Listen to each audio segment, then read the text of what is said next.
Welcome back to Vintage HLC Show and Tell. Today we're going to look at the Nasturtiums pattern by Homer Laughlin. They used it in the late 1920s to the early 1930s. It's a very specific time period they used this treatment. And if we look at other patterns by Homer Laughlin, they have a rather long shelf life. For example, Blue Willow was made in the 30s, 40s, 50s, and 60s, as was VR128, or something like JJ59 on Virginia Rose. But with Nasturtiums, it's very, very small window. And with those other patterns I mentioned, you sort of have to flip it over and look at the back stamp to figure out when it was made. With Nasturtiums, you know, late 1920s, early 1930s. So we're going to look at a couple of the ways it was used. There were at least 8 different treatment numbers assigned to Nasturtiums, depending on the shape and the color of edge trims. And we'll begin with Quaker. So here it is with green trim on a Quaker teapot. This is treatment number K1523. And it's rather nice to see this on Quaker because most of the Quaker treatments have these very simple band decals. But with Nasturtiums, it's a little more full surface. This one is dated 1925.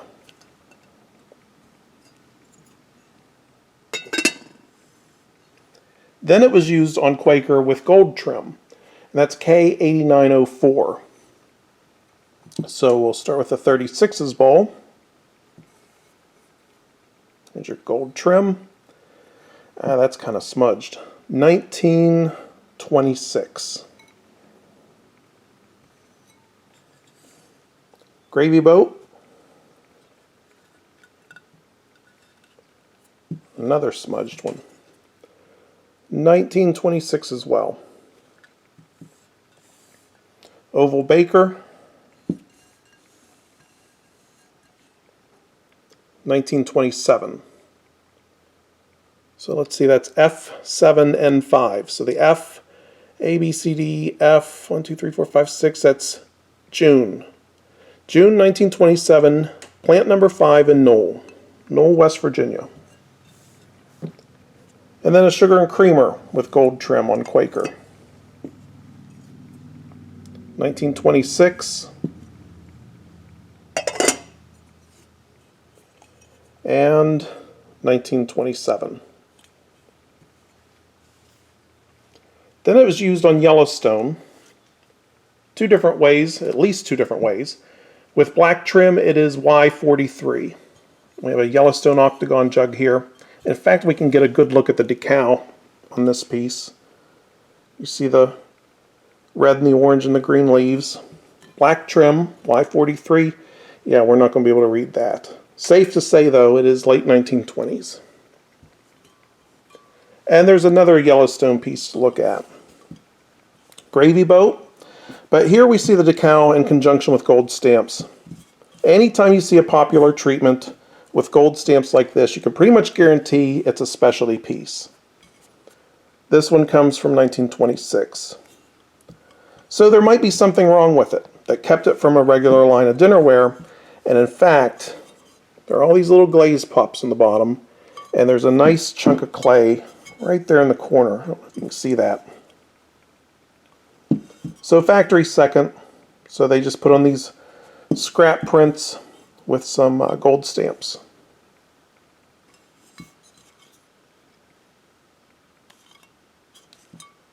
And then we have another piece which we know for sure this is a specialty piece because it has the luster trim. We see Nasturtiums.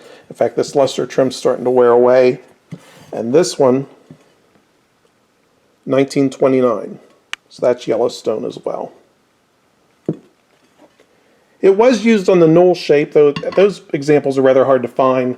N89 uses it on the plain white ivory Knoll, and N5428 uses it on the Depression yellow glaze. Then it appears on Virginia Rose. And we have a rim soup. Now, had this been given green edge trim, it would have been VR162. But in this case, after this blank was glazed, it was given a second selection marking. And this one, by the way, comes from, let's see, C33N8. So that's March 1933, plant number 8. So when you see that second selection marking, which they didn't use it a whole lot, it was mainly early 1930s. All China used it as well, by the way. But we can see an obvious defect in the glaze with all those little pops. So there was no way they were going to use this in a Virginia Rose set. Instead, they put on these somewhat obsolete by this time nasturtium decals.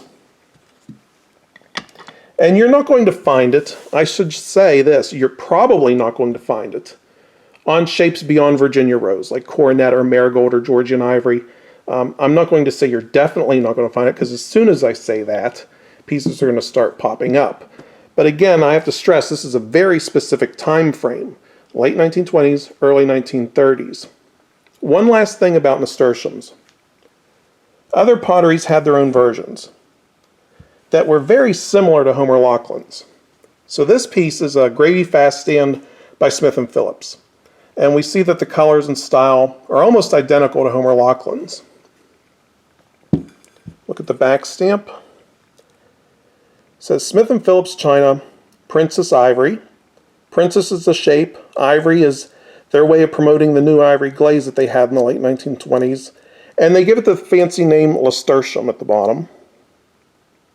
Unfortunately, Smith & Phillips did not survive the Great Depression, but other potteries used it as well.